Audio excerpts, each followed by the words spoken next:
श्री बालकृष्ण लाल प्रभु की जय, श्री वल्लभाधीश की जय, श्री गोपीनाथ प्यारे जी की जय, श्री गोसाई जी परम दयाल की जय, श्याम सुंदर से हमने મહારાણી જી की जय. ગયા અધ્યાયમાં આપણે જોયું સિદ્ધાંત મુક્તાવલી ગ્રંથની રચના જોઈ કે આ ગ્રંથ અચ્યુદાસ માટે હતો. બરાબર છે કે અચ્યુદાસ માટે મહાપ્રભુજીએ ગ્રંથની રચના કરી હતી. તેના બે કારણ હતા. કયા કે અચ્યુદાસને ફળરૂપે માનસિક સેવાનું દાન કરવાનો અને બીજું અચ્યુદાસે સિદ્ધાંત સંમત સેવાનો ક્રમ. હવે અચ્યુદાસનો પ્રસંગ ખાસ અપવાદરૂપ છે અને તેને આપણે નિયમ તરીકે ગણવાનો નથી. બરાબર છે. ત્યારબાદ એમ જોયું કે આ ગ્રંથમાં કુલ કેટલા શ્લોકો છે? 21 શ્લોકો. તો કેમ 21 શ્લોકો છે? તો તેમાં એમ કે આપણો દેહ 5 પંચભૂતો મહાભૂતોનો બનેલો છે, વત્તા 1 શરીર, વત્તા 10 ઇન્દ્રિયો, વત્તા અંતઃકરણના 4 તત્વો અને વત્તા 1 આત્મા, એમ કુલ 21 સંખ્યા થાય છે. આમાં 21 તત્વોથી યુક્ત પુષ્ટિજીવનું કર્તવ્ય શ્રી કૃષ્ણ સેવાનું છે. પુષ્ટિજીવોની આ સૃષ્ટિ માત્ર શ્રી પ્રભુની સેવા માટે જ છે, અન્ય કોઈ કાર્ય માટે નથી.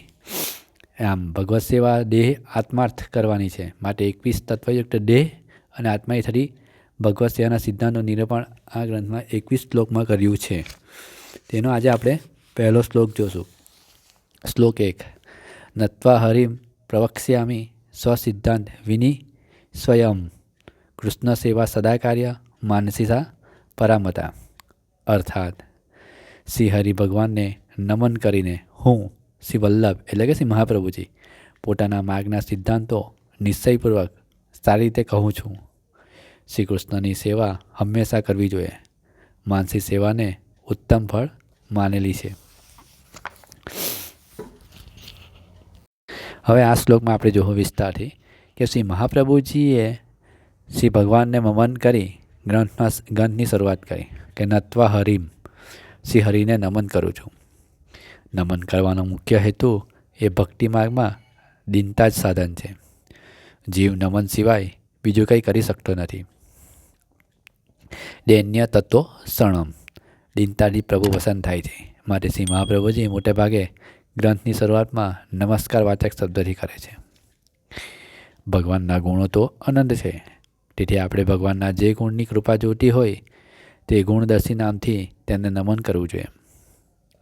આપણને જીવનમાંથી સૌથી વધારે ભગવાનની કૃપા આપણા દુઃખ દૂર કરવા જોઈએ છે. એક દુઃખ દૂર ન થાય ત્યાં બીજા 4 દુઃખ આવે છે. તે સર્વ દુઃખોનું ભગવાન જ હરણ કરી શકે છે. તેથી ભગવાનનું એક નામ હરિ છે. માટે દુઃખી માણસ હરિને પોકારે છે. શ્રી મહાપ્રભુજીએ હરિને નમન કરે છે, કારણ કે આ ગ્રંથ લેખનમાં જે વિઘ્ન આવે તેનો પ્રભુ નાશ કરે. આમ શ્રી હરિને નમન કરીને શ્રી મહાપ્રભુજી ગ્રંથ રચનાનો હેતુ કહે છે. પ્રવક્ષ્યામિ સ્વસિદ્ધાંત વિનિ સ્વયં. હું મારો પોતાનો સિદ્ધાંત પૂરેપૂરા નિશ્ચયપૂર્વક કહું છું, સારી રીતે કહું છું. હવે આવું તો કોણ કહી શકે છાતી ઠોકીને? શ્રી મહાપ્રભુજી સિવાય કોઈ ન કહી શકે. મહાપ્રભુજીએ કેટલો પરિશ્રમ કર્યો છે આપણા માટે. બધા શાસ્ત્રો, ઉપનિષદો, પુરાણો, બ્રહ્મશાસ્ત્ર, રામાયણ, મહાભારત બધા જ ગ્રંથોનો પુનઃ વિચાર કરીને પછી પોતાનો સ્વસિદ્ધાંત રજૂ કર્યો છે. છતાં પણ આપને એમની કોઈ કદર નથી અને આપણે શ્રી મહાપ્રભુજીના ઉપદેશો, વચનો અને સિદ્ધાંતોને માનતા નથી, ગૌણ માનીએ છીએ અને પ્રવાહી જીવોને જેવું વર્તન કરીએ છીએ. હવે અહીં આપણને એક પ્રશ્ન થાય, શું મહાપ્રભુજીનો સિદ્ધાંત વેદ આદિ શાસ્ત્રોથી જુદો છે? વૈષ્ણવોને આવી ગેરસમજ આજે પણ છે. કેટલાક કહે છે કે શ્રી મહાપ્રભુજીએ પુષ્ટિ માર્ગના જે સિદ્ધાંત બતાવ્યા તે અગાઉ બીજા કોઈ આચાર્યએ બતાવ્યા નથી, કારણ કે એ સિદ્ધાંતો વેદ, ગીતા વગેરેમાં નથી. જો હોત તો બીજા આચાર્ય પણ કહ્યા હોત. માટે પુષ્ટિ માર્ગ વેદ, ગીતાથી પર છે. શ્રી મહાપ્રભુજીના સિદ્ધાંતો શાસ્ત્રથી તદ્દન જુદા છે એમ બધા કહે છે, પણ આનો જવાબ શ્રી મહાપ્રભુજીએ નિબંધમાં પોતે આપ્યો છે. આ બધા શાસ્ત્રોમાં 4 શાસ્ત્રો મુખ્ય છે. તેનો એક શબ્દ પ્રમાણ છે. પહેલું શાસ્ત્ર છે વેદ. વેદ શાસ્ત્રમાં 4 વેદો ઉપરાંત બ્રાહ્મણ અને આરણ્યક નામના ગ્રંથો તથા ઉપનિષદોનો સમાવેશ થાય છે. તે પૂરેપૂરા માન્ય છે. વેદની વાણી ગૂઢ છે. તે આપણી બુદ્ધિથી સમજાય તેવી નથી. તેમાં ઘણા વચનો પહેલી નજરે એકબીજાથી તદ્દન વિરોધી લાગે છે. જેમ કે વેદમાં એક શ્રુતિ કહે છે બ્રહ્મ નિરાકાર છે, તો એ જ બ્રહ્મને બીજી શ્રુતિ સાકાર કહે છે. આને લઈને આદિ શંકરાચાર્ય જેવાની બુદ્ધિ પણ ગૂંચવાડામાં પડી ગઈ હોય. શ્રી મહાપ્રભુજી કહે છે ભગવાનની વાણી ભગવાને સ્પષ્ટ કરે. વેદ વચનો ન સમજાય ત્યારે તેની સ્પષ્ટતા માટે બીજું શાસ્ત્ર છે શ્રીમદ ભાગવત ગીતા. તે પણ ભગવાન શ્રી કૃષ્ણની વાણી છે. પરંતુ ગીતાજીમાં ભગવાનના વચનો ઉપરાંત અર્જુન, ધૃતરાષ્ટ્ર, સંજય વગેરેના વચનો પણ છે. તેથી શ્રી મહાપ્રભુજી આજ્ઞા કરે છે કે ગીતાજીમાંના શ્રી કૃષ્ણના વચનો પ્રમાણ છે. ગીતાજીમાં શ્રી કૃષ્ણએ વેદોનો અર્થ સરળ ભાષામાં સમજાવ્યો છે. હવે વેદ અને ગીતાના વચનોથી જે સ્પષ્ટતા ન થાય તે સ્પષ્ટતા મેળવવા ભગવાનના જ્ઞાનાવતાર વેદવ્યાસજી રચિત ત્રીજા પ્રમાણ ગ્રંથ બ્રહ્મસૂત્રનો વિચાર કરવો. આ ત્રણેય સિદ્ધાંત ગ્રંથો છે. આ ગ્રંથોના સિદ્ધાંતમાં કોઈ અસ્પષ્ટતા રહે તો તે દૂર કરવા ચોથો પ્રમાણ ગ્રંથ શ્રી ભાગવત છે. શ્રી ભાગવતજીમાં 3 ભાષા છે. એક લૌકિક, બીજી પરમત અને ત્રીજી સમાધિ. આમાં સમાધિ ભાષાને જ પ્રમાણ ગણવી જોઈએ. આમ ચારે શાસ્ત્રમાં ક્યાંય વિરોધ નથી. સંપૂર્ણ એકમતી છે. માટે એ સિદ્ધાંતો શ્રી મહાપ્રભુજીએ માન્ય કર્યા છે, સ્વીકાર્યા છે. શ્રી મહાપ્રભુજી અહીં આ ચારે શાસ્ત્રોના સિદ્ધાંતને સિદ્ધાંત પોતાના સિદ્ધાંત કહે છે. કે એમ કહેવાય છે કે વેદમાં જો સમજ ન પડે તો ગીતામાં, અને ગીતામાં સમજ ન પડે તો બ્રહ્મસૂત્રમાં, અને બ્રહ્મસૂત્રમાં ન સમજ પડે તો શ્રી ભાગવતમાં. એમ આ 4 શાસ્ત્રોને મુખ્ય ગણીને શ્રી મહાપ્રભુજીએ પોતાના ગ્રંથો લખ્યા છે અને સિદ્ધાંતો કહ્યા છે. શ્રી મહાપ્રભુજીએ નિબંધમાં એમ પણ આજ્ઞા કરી છે કે આ 4 શાસ્ત્રોના સિદ્ધાંતોથી અલગ, વિરુદ્ધ અથવા આ 4 શાસ્ત્રોમાં ન હોય તેવો કોઈ પણ મત હું સ્વીકારતો નથી. આ 4 શાસ્ત્રોનો મત એ જ મારો મત છે. તેથી અલગ મારો કોઈ આગવો સ્વતંત્ર મત નથી. આ આજ્ઞાથી નક્કી થાય છે કે શ્રી મહાપ્રભુજીનો સિદ્ધાંત એ વેદ, ગીતા, ભાગવતનો સિદ્ધાંત છે. પુષ્ટિમાર્ગના જે સિદ્ધાંતો શ્રી મહાપ્રભુજીએ બતાવ્યા છે તે આ શાસ્ત્રોના જ છે, શ્રી મહાપ્રભુજીના ખિસ્સાના નથી. એમ એટલે તો કીધું છે કે અમારો તો શ્રી મહાપ્રભુજી એમ કહે છે અમારો તો વેદ માર્ગ છે. મહાપ્રભુજીએ કેટલી બધી આપણા માટે મતલબમાં કેટલી બધી શ્રમ કર્યો છે કે આ બધા શાસ્ત્રોના કે લગભગ 5 લાખથી ઉપર પણ શ્લોક થતા છે. કે એ બધા શ્લોકને જો આપણે જો વાંચવા બેસીએ તો આખું જીવન ઓછું પડી જાય. અને એ બધા શ્લોકોને મહાપ્રભુજીએ પુનઃ વિચાર કરીને પછી પોતાનો મત રજૂ કર્યો છે, સિદ્ધાંત રજૂ કર્યો છે. અને આપણે કેવા જીવો છે, કેવા મૂર્ખાઓ છે કે પુષ્ટિ સંપ્રદાયમાં આવીને પુષ્ટિ સંપ્રદાયનો નાશ કરવા બેસી ગયા છે. પ્રવાહી વૃત્તિ, બસ મઠડી, મોહનથાળ, મનોરથો, વ્રજયાત્રા, બસ એવું જ કરવામાં આપણે એ થવાના છે કે મહાપ્રભુજીના સિદ્ધાંતોને તો આપણે સત્યાનાશ કરી નાખ્યો છે. શ્રી મહાપ્રભુજી ભગવાનના મુખારવિંદ સ્વરૂપ છે. તેથી વાકપતિ છે.